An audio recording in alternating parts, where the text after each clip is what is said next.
मोहम्मद ले आकर कुफ्र को मिटाया, कुफ्र को मिटाया, खुदा सद बता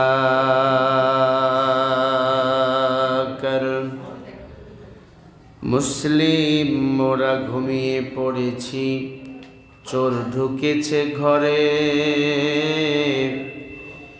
ইসলাম নামের জীবন ব্যবস্থা চলে যায় আজ বহু দূরে। অর্ধ পৃথিবী শাসন করিত, তালি দেওয়া জামা গায়, আটার বস্তা পিঠে করে নিয়ে শোভিত দুস্তমায়। আজি কোথা গেল সে মানব দরদি, তাওহীদ সন্তান, কোথা গেল সেই দিন বিজয়ী, কোথা সেই মুসলমান। অর্ধ পৃথিবী শাসন করিত, তালি দেওয়া জামা গায়, আটার বস্তা পিঠে করে নিয়ে শোভিত দুস্তমায়। আল্লাহ রাব্বুল আলামিন বলেন, ইয়া আইয়ুহাল্লাযীনা আমানু কুতিবা আলাইকুমুস সিয়াম কামা কুতিবা আলাল্লাযীনা মিন ক্বাবলিকুম লাআল্লাকুম তাত্তাকুন।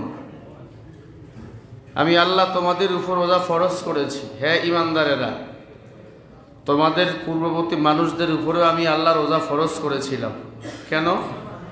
লাআল্লাকুম তাত্তাকুন। একটু খেয়াল করবেন, আল্লাহ তো বলতে পারতেন আমি আল্লাহ তোমাদের উপর রোজা ফরজ করেছি, তোমাদের পূর্ববর্তী মানুষদের উপরেও আমি আল্লাহ রোজা ফরজ করেছি। এই কথা বলার কারণ হলো আল্লাহ পাক আরো ইতমিনান পয়দা করতেছেন, শুধু তোমাদের উপর নয়, তোমাদের পূর্ববর্তী মানুষদের উপরেও রোজা ফরজ করেছিলাম। তার মানে হলো তোমরা যেন রোজার প্রতি বেশি গুরুত্ব দিতে পারো। রমজান কি শিক্ষা আমাদের দিতেছে? রমজান উদারতা শিক্ষা দিতেছেন। ওয়াকিমুস সালাহ ওয়া আতুস যাকাত ওয়ারকাউ মা'আর রাকিঈন আতা'মুরুনান নাসা বিল বিররি ওয়াত তাকওয়া। রমজান পেয়েছো, বেশি বেশি তোমরা তাকওয়া সন্ধান করো। রমজান পেয়েছো, বেশি বেশি তোমরা নামাজ কায়েম করো। রমজান পেয়েছো, বেশি বেশি তোমরা অনাহার ব্যক্তিকে খাদ্যের ব্যবস্থা করো। যারা রোজার আছে ইফতারি করাও, একটা খেজুর দাও, কিছু বুট দাও। আমাদের বাংলাদেশে প্রায় মানুষ এখন বুট বুন দিয়ে খেজুর হলে ইফতারি করে।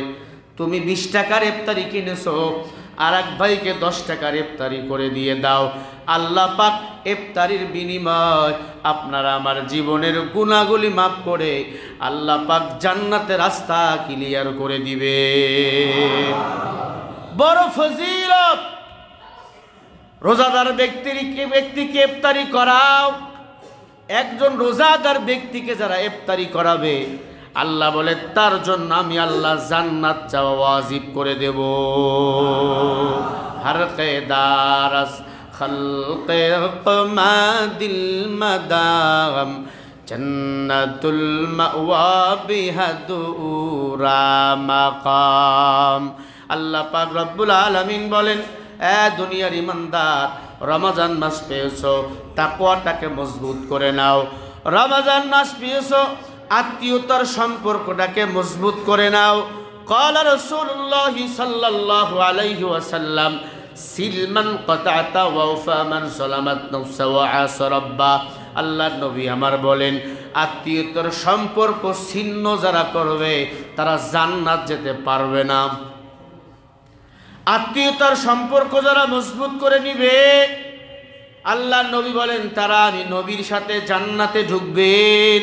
সুবহানাল্লাহ বলেন।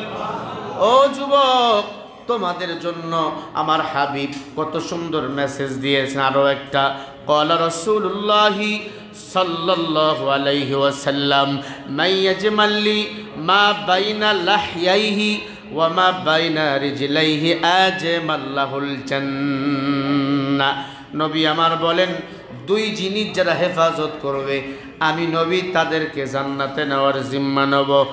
এই যুবক ভালো করে শুনে নাও, নবী আমার বলেন, এক নম্বরে জবানের হেফাজত, দুই নম্বরে দুই উরুর মাঝখানের লজ্জাস্থানটা যারা হেফাজত করবে আমি নবী তাদেরকে জান্নাতে নেওয়ার জিম্মা নিব। সুবহানাল্লাহ বলেন। জবানের হেফাজত যারা করবে, রমজান মাস তারা দিনের বেলা খাইতে পারে না, খাবে? কারণ দিনের বেলা খাওয়া নিষেধ করে দিয়েছেন আমার আল্লাহ। দিনের বেলা দেখবেন চক্ষু একটা বাদুর প্রাণী আছে না, বাদুর, দিনের বেলা দেখবেন কলা গাছে ঝুলে থাকে, ঝুলে কি কেন? চক্ষু খোলে না কেন? রোদের ছাটা তার সহ্য হয় না। আপনার আমার রোজা বাদুরের মতো ঝুলে থাকবে যদি দিনের বেলা রমজানের রোজা চলা অবস্থায় সুবহে সাদিক থেকে ইফতার পর্যন্তই জবান দিয়ে খারাপ কথা যদি বন্ধ না করি, গুনাহ যদি বন্ধ না করি, ফাহশা কথা যদি বন্ধ না করি, আপনার আমার রোজা বাদুরের মতো কলা গাছে ঝুলে থাকবে, আরো সে উঠবে না। অতএব জবানটাকে হেফাজত করতে হবে। হাসরের ময়দানে সর্বপ্রথম জবানের হিসাব দিতে হবে। অকুল্লুহুম আতিহি ইয়াউমাল কিয়ামাতি ফারদা। আল্লাহ বলেন, সব মানুষের হিসাব আমি আল্লাহ একা একা নেব। সর্বপ্রথম আমি আল্লাহ জবানের হিসাব নেব। এই যুবকেরা ভালো করে শোনেন, আল্লাহ সর্বপ্রথম জবানের হিসাব নিবে। কি তুমি তোমার জবান দিয়ে কি আমল করেছো বলো? ইন্নাল্লাহা ইয়া'মুরু বিল আদলি ওয়াল ইহসান ওয়া ইতাই যিল কুরবা ওয়া ইয়ানহা আনিল ফাহশাই ওয়াল মুনকার ওয়াল বাগই ইয়া'iদুকুম লা'আল্লাকুম তাযাক্কারুন। আল্লাহ বলেন, মানুষ মানুষের প্রতি ইহসান করো, কারণ আমি আল্লাহ মানুষের প্রতি ইহসান করেছি। কেউ তোমাকে গালি দিয়েছে, ক্ষমা করে দাও। কেউ তোমার উপর জুলুম করেছে, ক্ষমা করে দাও। আমি আল্লাহ হাসরের ময়দানে তোমাদের দোষগুলাকে গোপন রাখবো, তোমাদের গুনাহগুলাকে মাফ করে দিব। আরো আস্তে করে বলেন সুবহানাল্লাহ। এই আল্লাহ যদি আপনার আমার দোষ ধরা শুরু করে, বাঁচার উপায় আছে? যত বড় পিসাব হন আর যত বড় গুইসাব হন, খবর আছে। আমি বক্তারও বাঁচার উপায় নাই, আসেনি? আল্লাহ পাক বলেন, বান্দা আমি আল্লাহ মানুষের প্রতি ইহসান করেছি, তোমরা মানুষের প্রতি ইহসান করো। আর যদি আমরা মানুষের প্রতি ইহসান করতাম, একটা গরিব, একটা অনাহার পৃথিবীতে খুঁজে পাওয়া যেত না। হুজুরদের বলে ধর্ম ব্যবসায়ী, হুজুরদের নাকি দেশটা হুজুররা সব খাইলো। ওই চট্টগ্রামের জমিনে আল্লাহর এক বান্দা সিএনজি চালাইতে যাইয়া, সংসারের বোঝা কাঁধে নিয়ে সিএনজি চালাইতে যাইয়া গাড়ি অ্যাক্সিডেন্ট করে জায়গায় পুড়ে ছাই হয়ে রয়েছে। সারা দুনিয়ার মানুষ এই ভিডিওটা দেখে কেঁদেছে। শুধু পুড়ে নাই, স্টিয়ারিংয়ের মধ্যে হাত দিয়েছে, হাত আছে, জায়গায় পা আছে, কিন্তু বান্দার পুরা বডিটা একবারে পুরে আঙ্গার ছাই হয়ে গেছে। বান্দা মৃত্যুর পরে সবাই ফেসবুকে শেয়ার করে দিল। সংসারের বোঝা টানতে গিয়া, ট্রাফিক সিগন্যাল মানতে গিয়া আল্লাহর বান্দা রোড অ্যাক্সিডেন্ট করে দুনিয়া থেকে বিদায় নিয়ে চলে গেল। সবাই ফেসবুকেই মা দাতার জন্য জান্নাত চাইলাম, কিন্তু সরাসরি তার পরিবারের দায়িত্ব কয়জন নিলাম? কে দায়িত্ব নিয়েছেন? দায়িত্ব নিয়েছেন একজন হাফেজ, বিশ্বকারী হাফেজ আবু রায়হান আর তার ওস্তাদ। বলেন সুবহানাল্লাহ। আমার দেশে মন্ত্রী নাই, মানবতার ফেরিওয়ালা এমপি নাই। ওই যে ব্যারিস্টার সুমন আছে না, কুচুরি বানাও পর্যন্ত পরিষ্কার করে, ও পারে না তার দায়িত্ব নিতে? কথা বলে না। এই পারে কি পারে না? মানবতার ফেরিওয়ালা দাবি করে, ও পারে না মামুনুল হকের পক্ষে আদালতে দাঁড়াইতে? পারে কি পারে না? কারণ পারাবে না, দাঁড়াবে না। কেন? সব গোয়ালের গরু এক ঘাটে পানি খায়। এরা সব দুর্নীতিবাজ, চাঁদাবাজ। এরা সবাই ইসলামের দুশ্মন, মুসলমানের জাতীয় দুশ্মন। কারণ এরা চায় ইসলাম বিদায় করতে। এ তো পারে মামুনুল হকের পক্ষে, এই মামুনুল হকের মুক্তি দাও, পারে না? পার্লামেন্টে দাঁড়িয়ে তেল মারতে পারে, কিন্তু আলেমের মুক্তি চাইতে পারে না। কারণ এরা সবাই এক গোয়ালের গরু। কারণ গরুর পিছনে গরু দৌড়ায়, মানুষের পিছনে মানুষ দৌড়ায়। ঠিক না বে ঠিক? ও আল্লাহর বান্দা, ভালো করে দিলের কান দিয়া শোনেন। এই সিএনজি চালক ভাই মারা গেল, আগুনে পুড়ে আঙ্গার হয়ে গেল। এর দায়িত্ব নিল একজন হাফেজ সাহেব, একজন মাওলানা সাহেব। কি ব্যাপার হাফেজ, তুমি কেন দায়িত্ব নাও? আলেম তুমি কেন দায়িত্ব নাও? কারণ কোরআন যার সিনে আছে, এরাই হলো প্রকৃত গুণের মানুষ। হায়রে সাদের দুনিয়ায় মানুষ পাওয়া বড় দায়। মানুষ দেখতে চলো এবার জাদু ঘরে যাই সবাই। মানুষের পেটে জন্মে মানুষ, পশুর পেটে হয় পশু। আল্লাহ জানে কোন বা পেটে জন্মেছিল যশ বুঝ। তোমরা তাকেও যদি মানুষ বলো, আমার বলার কিছু নাই। হায়রে সাদের দুনিয়ায় মানুষ পাওয়া বড় দায়। মানুষ দেখতে চলো এবার জাদু ঘরে যাই সবাই। ঠিক কিনা? গুণের মানুষ এমপি মন্ত্রী না, গুণের মানুষ হলো তারা যার সিনে কোরআন আছে, যারা মানুষের সুখে দুঃখে দাঁড়ায়, তারাই হলো প্রকৃত মানুষ। কথা বলেন ঠিক না? রাস্তাঘাটে যায় না চলা এই মানুষের ভিড়ে কেহ অন্যের পকেট মারে ভাইরে, অন্যের পকেট মারে। আছে না? 10,000 টাকা নিয়ে বগুড়া নিউ মার্কেটে গেছে, বিবিরে কিছু কিনে দিবে, এই দিক দিয়ে পকেট মারে, আঙ্গুল লুকাই দিয়ে সব নিয়ে নিছে।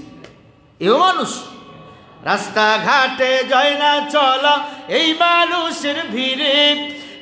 মানুষের ভিড়ে আবার অন্যের পকেট মারে ভাইরে, অন্যের পকেট মারে। তোমরা তাকেও যদি মানুষ বলো, আমার বলার কিছু নাই। হায়রে সাদের দুনিয়ায় মানুষ পাওয়া বড় দায়। মানুষ দেখতে চলো এবার জাদু ঘরে যাই সবাই। চেহারাটা দেখতে ভালো, পোশাকটাও চমৎকার, অন্তরে তার কদা ভরা, দিলটা বড় কাদাকার। এই মানুষের ভিড়ে আজি আসল মানুষ নাই রে নাই। হায়রে সাদের দুনিয়ায় মানুষ পাওয়া বড় দায়। মানুষ দেখতে চলো এবার জাদু ঘরে যাই সবাই। কোন সেই জাদুঘর? এই জাদুঘর হলো কোরআনের মাদ্রাসা।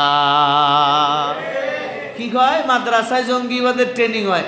আরে বেটা, জঙ্গিবাদের ট্রেনিং কোথায় হয় সেটা সারা দুনিয়া জানে। কথা বলে না? আবার মুসলমানকে বানাইছে সন্ত্রাসী। আমি গতকালকেও নীলফামারীতে বলেছি, আজও বলে দিয়ে যাই, আল্লাহর কসম করে মুসলমান সন্ত্রাসী নয়। এই পৃথিবীতে টপ লেভেলের সন্ত্রাসী ইহুদি নাসারারা, এরাই সন্ত্রাসী। আমগো সন্ত্রাসী বানায়। কারণ কি জানেন? পৃথিবীতে গড়ে দৈনন্দিন 8,000 বেধর্মী কালিমা পড়ে মুসলমান হইতেছে। কারণ মুসলমানের বদনাম না করলে তো ওনারা ভাবে আর কি, আরো মানুষ ইসলামের ভিতর ঢুকবে। আমার নবীকে যখন আবু জেহেল পাগল বলেছিল, তখন সবাই বলেছিল, কি রে এত সুন্দর মানুষ পাগল কেমনে হয়? দেখি একটু পাগলকে দেখি। প্রায় আমি বলি না, কেউ যদি পাগলকে বলে এই পাগল নৌকা ঝাঁকাবি না, ও দেখবেন আরো বেশি ঝাঁকায়। কেন কয়? মনে কইরা দিছি। ইহুদি খ্রিস্টানদেরকে বলে পাগলের কাছে কেউ যাবে না, সবাই আমার নবীকে দেখতে যায়। এত সুন্দর মানুষকে পাগল কেন বলে? গিয়া দেখে আমার নবী কোরআন তেলাওয়াত করতেছেন, এত সুন্দর কণ্ঠ, এত সুন্দর চেহারা। আমার নবীর চেহারার কাছে পূর্ণিমার চাঁদও হার মেনে গেছে। বলেন না সুবহানাল্লাহ। এরাই দিনের মানুষ ছিল, এনারাই প্রকৃত মানুষ ছিল, ঠিক কিনা? নবী নাই, ওলামা একরাম নায়েবে নবী, তাদেরকে মোহাব্বত করবেন, কাছে থাকবেন। দেখেন না, সিএনজিতে মারা গেল, এমপি নাই, মন্ত্রী নাই, কত খেলোয়াড় মানবতার ফেরিওয়ালা দেখলাম, কত ক্রিকেটার এমপি মন্ত্রী দেখলাম, কেউ পাশে দাঁড়াইল না। পাশে দাঁড়াইলে একজন হাফেজ সাহেব, একজন মাওলানা সাহেব। জোরে বলে আল্লাহু আকবার। তার দুইটা সন্তান আছে, তারা বলেছে এই সন্তান দুইটা যতদিন পর্যন্ত মানুষ হতে পারবে না, যত খরচ বহন আমরা করব। মারহাবা বলেন না। আবু রায়হান বলেছে, আমি যেমন 1 নাম্বার হয়েছি সারা বিশ্বের মধ্যে কোরআন প্রতিযোগিতায়, আমি এই দুইটাকেও আল্লাহ যদি চায় 1 নাম্বার বানাবো। আল্লাহু আকবার বলেন মিয়া। শুধু তাই নয়, তার বৃদ্ধ মা কান্না করতেছিল, তার বৃদ্ধ মাকে বলেছে, মা কাঁদবেন না, আপনার ছেলে যখন যে বাজার এনেছে আমরা সেই বাজার আপনারে করে দেব। থাকার ওই মাটার ঘর নাই, বলেছে ওই ঘর আমরা করে দেবো। আল্লাহু আকবার বলে। ওই এমপি মন্ত্রীরে পাওয়া যায় ভোট আসলে, আর তো পাওয়া যায় না, যাই কি? মুসলমান ভালো করে বুঝবেন, আপনার আমার সুখী দুঃখে পাশে দাঁড়ালে আলেমরাই দাঁড়াবে, তাছাড়া আর কেউ দাঁড়াবে না। মহামারীর সময় দেখেছেন, একরামুল মুসলিমিন ফাউন্ডেশন রয়েছেন, যার পরিচালক হাফিজুর রহমান সিদ্দিকী সাহেবের ছোট ভাই হাবিবুর রহমান মিসবা। 5200 মানুষের দাফন আমরা করিয়েছি। ওই সদস্য, ওই একরামুল মুসলিমিন ফাউন্ডেশনের আমিও একজন সদস্য। কেন, আমাদের তো বউ বাচ্চা আছে, আছে না? খালি তা আপনাদেরই আছে, আমাদেরও তো মৃত্যু ঝুঁকি আছে।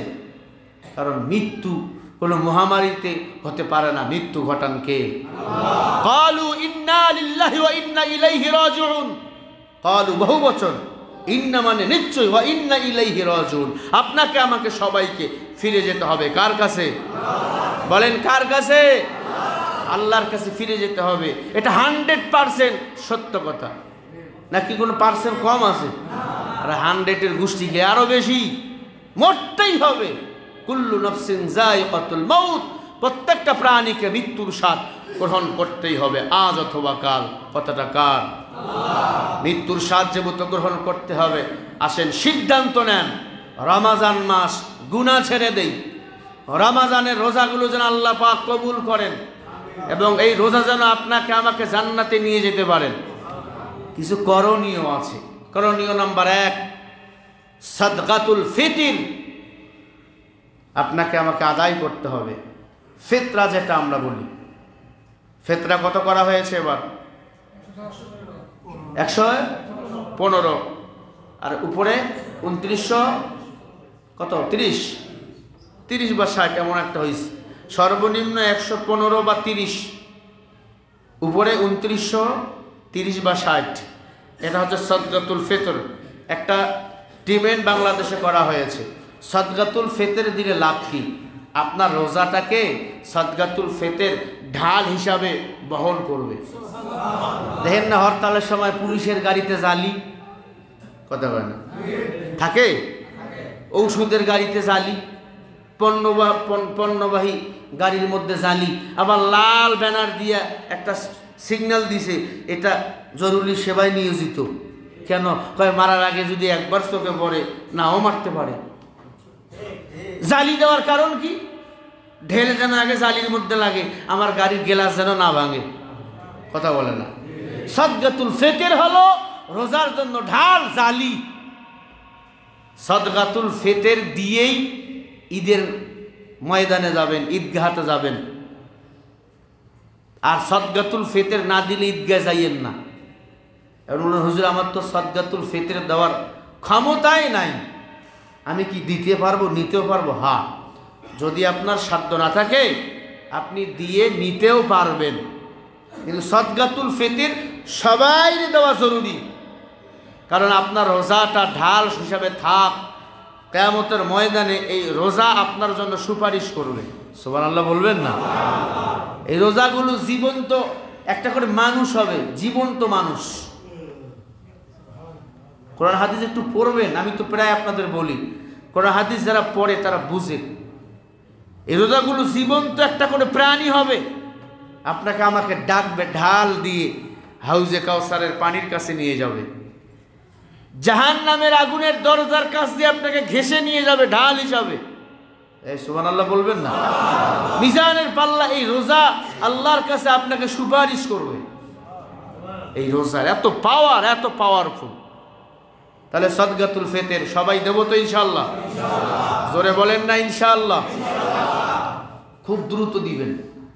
আবার মসজিদ কমিটি যারা আছেন সদকাতুল ফিতর বিলি করেন না, এটাকে বিলি করতে হবে 8 ভাগে।